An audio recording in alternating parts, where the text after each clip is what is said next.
off the mic segment here. We'll try to give you a little bit of value on some stuff that we say off the air that maybe we should bring onto the air here. Teddy, talk some NBA value here on a team with stock watch for yourself. Who should we be watching right now in the NBA who you think stock should be rising?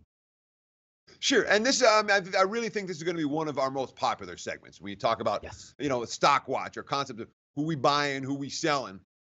Right now, I'm buying the Miami Heat, and I'm buying them in a real way. The Heat have been a banged-up squad from day one this season. Everybody's been injured for Miami. They're still without Dragic, their starting point guard. They're still without Waiters, although he may return tonight against Cleveland. He hasn't played yet this year. In theory, he's their starting shooting guard. So their starting backcourt's been out forever. Dragic played 14 games. He's been in and out of lineup. He's out now for the next 2 months. And yet here are the Heat hanging around 500. I'm an Eric Spoelstra believer, okay? This guy every year finds ways to get his team to overachieve, even in the post-LeBron era.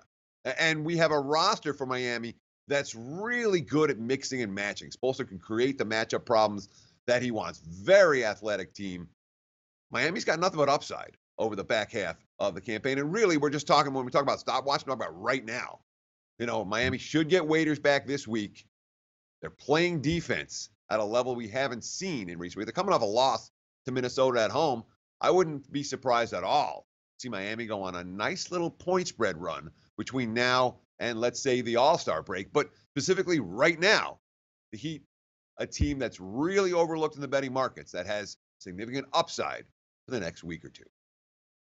Interesting one for me, Teddy. I'm going to flip over to the NFL and talk about two teams. One, I think, has some good value, and the other one team seems to have value, but I don't think the value is actually high enough. I'm going to talk about my Philadelphia Eagles here, entering into the playoffs, long shot just to get there, and they're finally here. No rest for the weary, Teddy, sitting at a plus 4,000 ticket in some outlets here. And if we take a look at the breakdown for the Eagles and why I think that actual line is short, Teddy, I think it should be higher.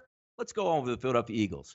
Grueling win, had to go out on the West Coast to beat the Rams. Came home, physical game, had to beat the Texans. Then had to go on the road and beat the Washington Redskins. Now heading into the playoffs, Teddy, on the road all 3 times in order to get to the Super Bowl. So we're going to beat the Bears. We're going to beat New Orleans in New Orleans. And then we're going to beat the Rams in L.A. And then we're going to beat the AFC challenger, who's probably going to be, let's just say for a time right now, the Kansas City Chiefs, built on speed in a dome. Seems to me like that 40-1 ticket's a little bit short, but value, Teddy, value, I believe, can come here on the San Diego, as I say every time, the Los Angeles Chargers at 18-1 right now. Going up against a rookie quarterback this week. I believe they can win that football game if they do put out, a good effort.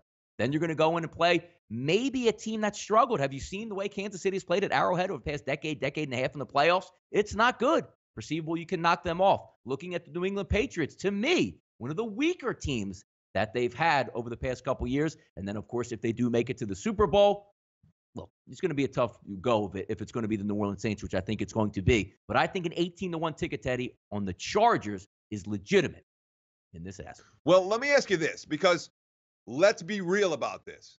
If you're betting futures, you're an idiot. You're an idiot. At this stage of the season, if you're betting the Eagles at 40-1 or the Chargers at 18-1, burn your money because you're giving it away. You want to bet Philly to win the Super Bowl? This is what you do. Okay? Start with $100. Take the Eagles on the money line this week at Chicago. You get plus 215 in that game. Probably get better before kickoff. Oh, they win. Now, next week, you have $315 to bet on them as big dogs, wherever they're going to play. Where are they at next week? They're at L.A. All right? And there'll be big dogs there.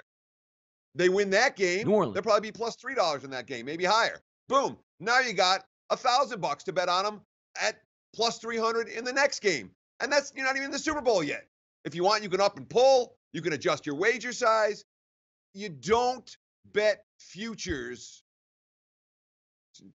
People do bet futures.